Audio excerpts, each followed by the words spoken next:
यदा यदा हि धर्मस्य ग्लानिर्भवति भारत अभ्युत्थानम् अधर्मस्य तदात्मानं सृजाम्यहम्।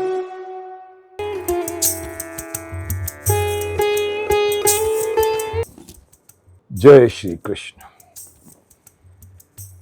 अहो बत महत पापम कर्तुम व्यवसिता वयम यद्राज्य सुख लोभेन हंतुम स्वजन मुद्दिताः। ये श्लोक पहले अध्याय का 45वां श्लोक है। अहो बत महत पापम अर्थात आश्चर्य है कि महान पाप कर्तुम व्यवसिता वयम करने का हम निश्चय कर बैठे। यत राज्य सुख लोभेन जो राज्य और सुख के लोभ से स्वजनम हंतुम उद्यताः यानी स्वजनों को मारने के लिए तैयार हो गए हैं हम।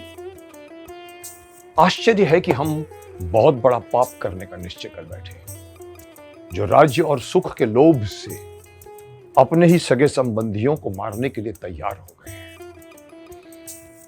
अर्जुन यहां कहना चाहते हैं कि सज्जन पुरुषों को अपने ज्ञान और सद्विचारों का आदर करना चाहिए, क्योंकि जो लोग जानबूझकर बुरे कर्मों में प्रवृत्त होते हैं संसार की दृष्टि में वे दुराचारी माने जाते हैं।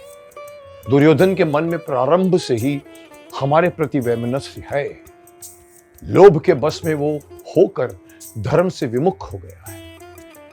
राज्य सत्ता को प्राप्त करने के लिए उसका युद्ध में प्रवृत्त होना कोई आश्चर्य नहीं है। किंतु हम सभी धर्म अधर्म, कर्तव्य अकर्तव्य, पाप पुण्य के यथार्थ को जानते हैं, फिर भी अज्ञानी व्यक्ति की तरह इतना बड़ा पाप करने के लिए उद्यत हो गए हैं। हमारे युद्ध में प्रवृत्त होना सर्वथा अनुचित है। यह आश्चर्य के साथ साथ दुख की भी बात है। आप ध्यान दीजिए, श्लोक के प्रथम पद में अहो और बत दो शब्द आए हैं। अहो शब्द आश्चर्य को व्यक्त करता है। अर्जुन आश्चर्य व्यक्त करते हैं कि युद्ध से होने वाले भारी नरसंहार को जानते हुए भी हमने युद्ध करने का निश्चय कर लिया है। दूसरा शब्द बत दुख का वाचक है। दुख इस बात का है कि इस धरती पर हमें एक निश्चित आयु तक ही जीना है। राज्य और सुख का उपभोग भी कुछ ही समय तक कर पाएंगे। बस इतनी सी बात के लिए हम अपने बंधु बांधवों और सगे संबंधियों को मारने के लिए युद्ध ठान बैठे हैं। सांसारिक वैभव के लोभ में हम जैसे धर्म पर चलने वाले सात्विक पुरुष के लिए यह अशोभनीय है। अब देखिए, अर्जुन यहां युद्ध को अधर्म मान रहे हैं। उनकी दृष्टि अभी सिर्फ शरीर तक सीमित है। युद्ध में स्वजनों को मारने में वे लोभ को हेतु मान रहे हैं। अर्जुन की मोह से आच्छादित बुद्धि धर्म अधर्म और पाप पुण्य के निर्णय में मोहग्रस्त हो गई है। जीवन के संग्राम में हर मनुष्य के जीवन में कभी न कभी ऐसी परिस्थिति अवश्य आती है जब वो सत असत, कर्तव्य अकर्तव्य के बीच भेद करने में दुविधाग्रस्त हो जाता है।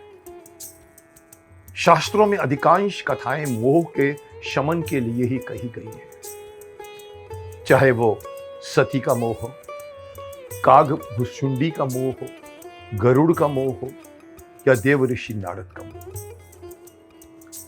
अगले अध्याय में जब भगवान श्री कृष्ण उन्हें कर्तव्य का गंभीर ज्ञान देते हैं तो उन्हें स्वधर्म का बोध हो जाता है और वे युद्ध के लिए तैयार हो जाते हैं।